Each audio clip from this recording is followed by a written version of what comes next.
De drie jongens zie ik goed nog wel naar sieraden, want nevens harten kunnen er nog wel meer lezen. Maar er komen nou alleen nog lege dwarsjesboppen wetter. Snijnt midden hier in zijn meergelok. Ik dacht eerst van iemand heeft een kistje per ongeluk in het water laten vallen. Maar toen kwamen we steeds meer tegen. En toen dachten we, nou, dit is niet per ongeluk gegaan. Nee. En ja, we kwamen met steeds meer.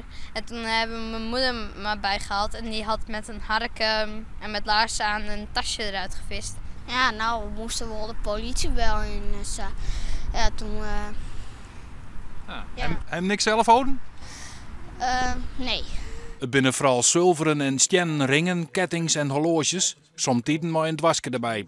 Op zich, hier ik goud bij zitten ken, want dat werd natuurlijk ook een stellen. En dat leidt er net tussen. Dus dat jouwt wel bedenkingen van, ja, is dat er misschien wel uitzocht en is dit oerblauwen? Ik vind het eigenlijk wel speciaal dat we zoiets samen in vinden, want we rennen gewoon wat langs de kanten. En dan vind je samen iets speciaals. Nou, ik denk net dat het nog iets waard is. Maar de politie moet denk ik nog wel zwiemen bezig gaan. Want ze hebben nog net onderzocht van wie het wie of wie het stelt. Het is heel wat, misschien wel van meerdere inbraken waar we het dan over hebben. Daar denken we dat het wij komt. Dat het buiten van inbraak is die op een of andere manier vergooid is. Ja, want er is hier in de omkrieten de laatste maanden alles wat inbrutsen, hè? We hebben nog wat inbraken de laatste 2 maanden, dus dat klopt. En dat we ik vaak sieraden.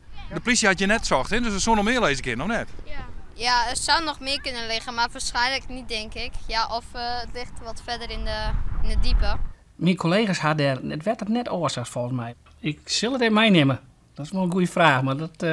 nee. Zullen er nog wat vindersleer in zitten voor de jongens? Of? Ik hoop het, hè, dat als de eigenaar zich meldt dat wat mij te waan is. Ik gun ze het in ieder geval wel.